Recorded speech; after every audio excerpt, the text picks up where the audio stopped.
Bonjour et bienvenue sur La Buvette. C'est le podcast qui fait du bien et c'est le podcast où l'on parle de vous. Je m'appelle Margot Bussière, je suis coach de vie humaniste et à travers ce podcast, je vous accompagne vers un mieux-être, un mieux vivre, un épanouissement intérieur ainsi qu'un éveil de votre conscience et pourquoi pas de votre spiritualité. Je vous remercie d'être là aujourd'hui et je vous souhaite une excellente écoute.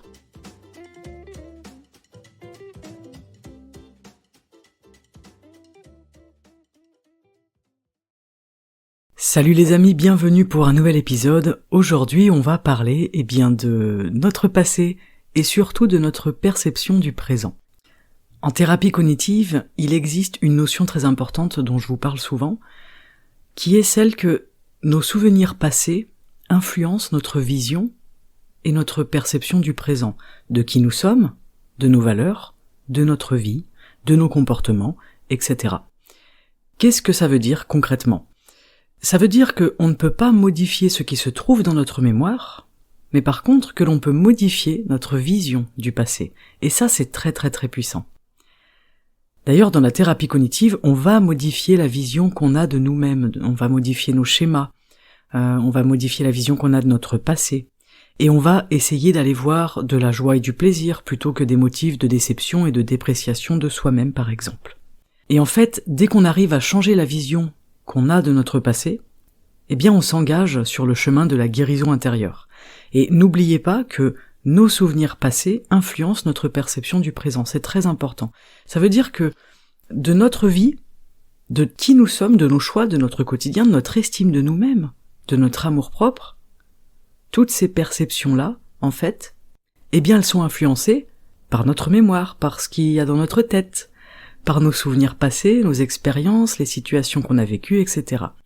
Et notre guérison intérieure, elle va venir dès qu'on aura compris ça, dès qu'on aura intégré ça à l'intérieur de nous, dès qu'on aura en fait arrêté de voir du négatif dans ce passé-là, dans ces souvenirs qui sont souvent tronqués d'ailleurs. Un souvenir, vous le savez peut-être, il se modifie à chaque fois qu'on le fait remonter à la surface. Et ensuite, il s'enregistre à nouveau, comme une nouvelle édition de lui-même, une édition plus récente, en écrasant l'ancienne version.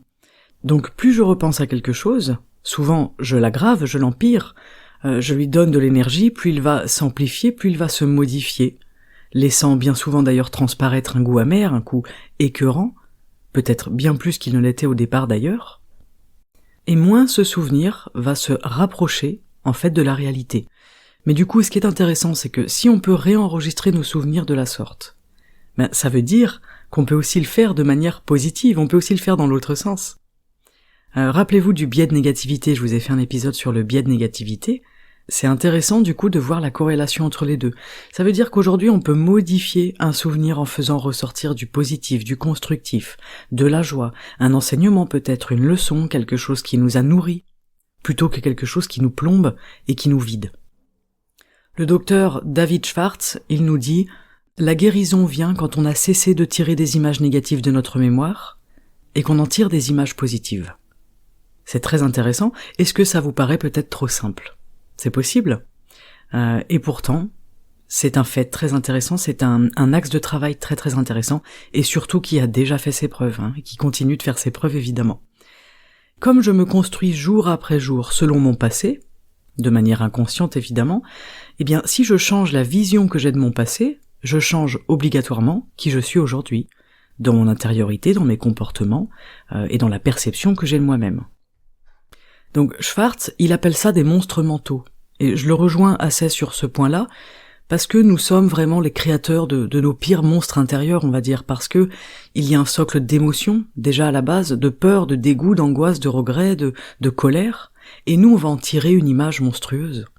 C'est comme si ces émotions c'était une glu dans laquelle nos souvenirs allaient se mettre, s'imprégner, s'accrocher, et qu'ensuite c'était très compliqué de les défaire, de les sortir de là. Et ces images, elles nous suivent toute notre vie, qu'on le veuille ou non, et qu'on le sache ou non. C'est déjà très important de savoir ça, en fait, tout simplement d'avoir conscience de ça, et de comprendre que tout ça, ça va guider nos choix, ça va guider nos actions, ça va influencer l'image qu'on a de nous-mêmes, notre vision de la vie, ce qui est juste ou non, selon nous, ce qui est bien ou mal, Ce pourquoi je suis bon, ce pourquoi je suis mauvais par exemple, ce que je mérite, ce que je ne mérite pas. Et très vite, on peut penser qu'on ne mérite pas d'être heureux, qu'on ne mérite pas la douceur, la simplicité, la fluidité, qu'on ne mérite pas la joie.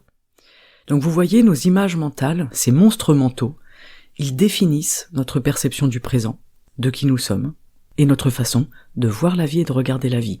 Il est urgent aujourd'hui de les remplacer par des images positives, par de la joie, par de la gratitude, par de la reconnaissance, par de la douceur, de l'apaisement.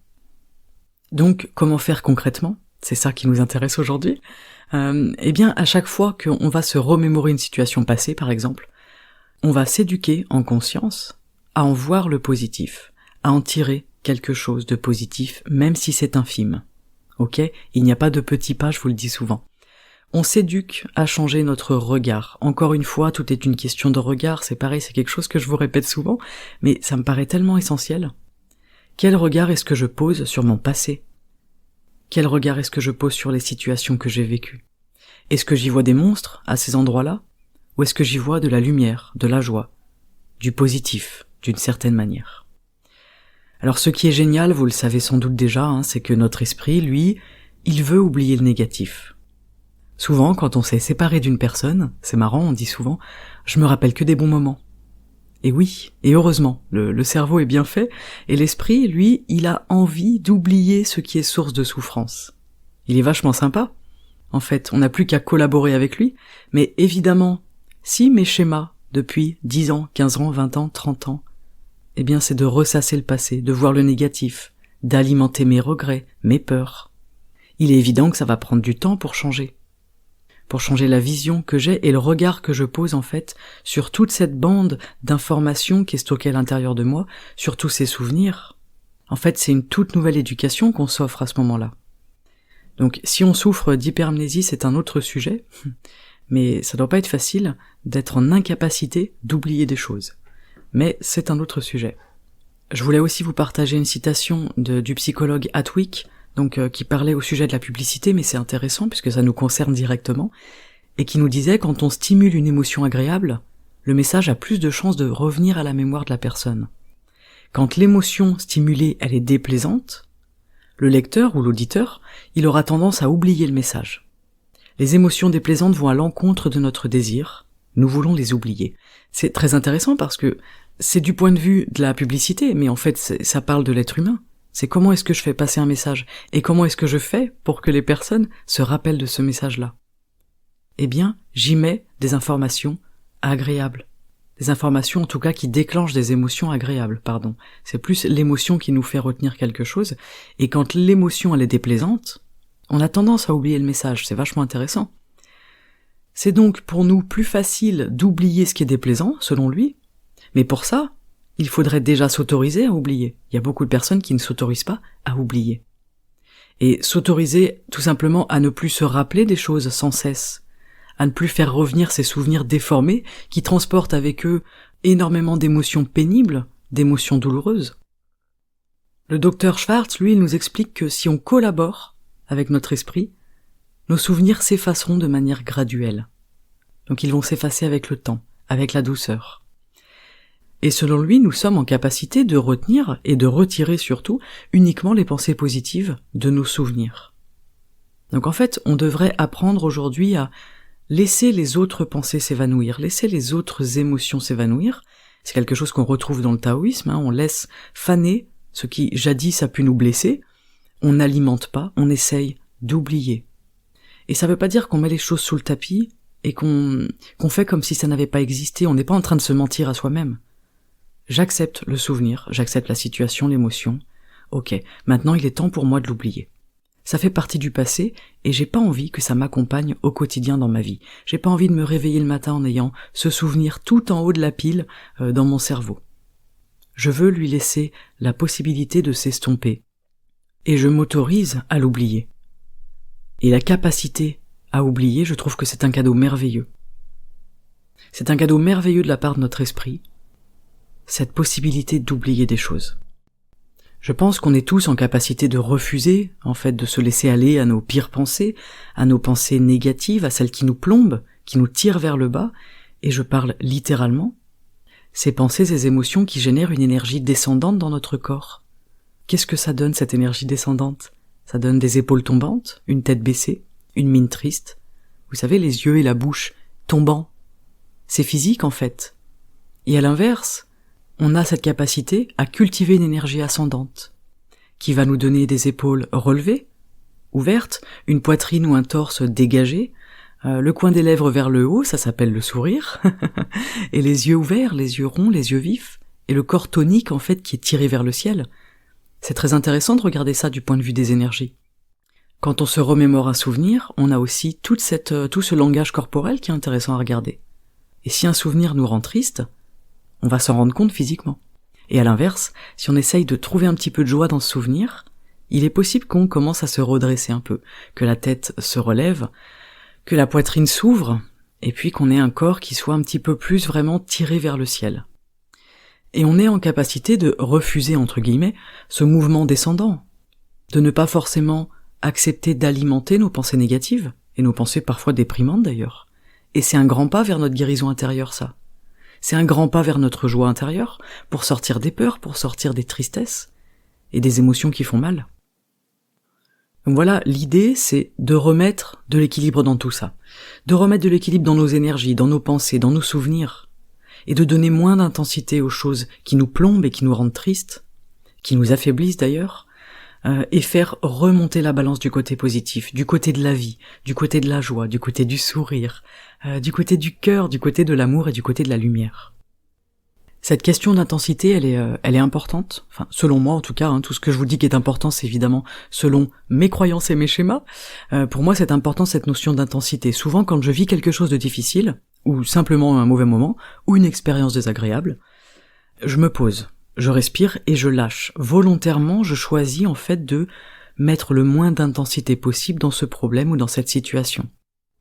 La respiration, elle m'aide, personnellement, mais aussi physiquement, je fais toujours quelque chose d'intéressant qu'on fait en fait en Qigong, c'est que ces pensées-là, je les balaye de ma tête. Je passe mes mains, l'une après l'autre, sur mon front, en balayant vers l'extérieur la peau avec mes doigts, et en jetant les pensées hors de ma tête. Et je secoue bien les mains pour rien garder de ces énergies-là et de ces pensées-là, parce que les soucis, ils sont dans la tête, ils sont dans la gamberge. C'est les fameux « j'aurais dû »,« je m'en veux », je me sens nul, je me sens stupide, je me sens débile, je me sens incapable, j'aurais pas dû agir comme ça, j'aurais dû dire ci, j'aurais dû dire ça, j'aurais dû faire ça. Bref, ce sont des jugements de nous-mêmes, à nous-mêmes. Donc on peut balayer tout ça, hors de notre tête. Vous pouvez faire ce petit balayage mental, en passant vos mains de l'intérieur vers l'extérieur sur votre front, et en les secouant bien à la fin, inutile de garder ça dans les mains, pour essayer de chasser ces pensées. Et quand on les balaye hors de notre tête, on laisse aussi la place de faire fleurir des belles pensées dans cette jolie tête. On laisse de la place pour de la douceur, pour de la joie, pour de la gratitude, pour de la bienveillance. C'est un petit peu comme si j'allais remuer le terreau de mes plantes pour apporter un peu de fraîcheur, apporter un peu de renouveau. J'enlève ce qui est à enlever, et puis pourquoi pas je remets un petit peu de terre bien fraîche, bien vivante, dans laquelle ma plante ou ma fleur va pouvoir aller puiser de l'énergie pour grandir, s'ouvrir et s'épanouir. Voilà pour cet épisode aujourd'hui, voilà pour ce partage, j'espère que ça vous aura plu, n'hésitez pas à le partager à vos proches d'ailleurs, ou à n'importe qui aurait peut-être besoin d'entendre ça. Et vous comprenez dans cet épisode qu'il y a une notion de liberté derrière tout ça. En fait, je me donne les moyens aujourd'hui de me libérer de mon passé, mais surtout je me donne les moyens de libérer mon présent de la vision que j'ai de mon passé. C'est très important, selon moi, encore une fois. Mais ce podcast, il tourne toujours autour de cette notion de liberté, finalement. On aspire à se sentir libre et heureux, j'imagine. Enfin, moi, en tout cas, c'est une grande aspiration personnelle de me sentir chaque jour un peu plus libre et chaque jour un peu plus heureuse. Si le podcast vous plaît, prenez quelques secondes pour mettre un 5 étoiles sur Apple Podcast ou sur Spotify, c'est très important pour moi. Je vous remercie pour votre écoute aujourd'hui, je vous souhaite une très très belle journée, je vous souhaite de belles pensées, mais également une belle perception de votre présent. Prenez grand soin de vous et à très bientôt sur la buvette. Ciao.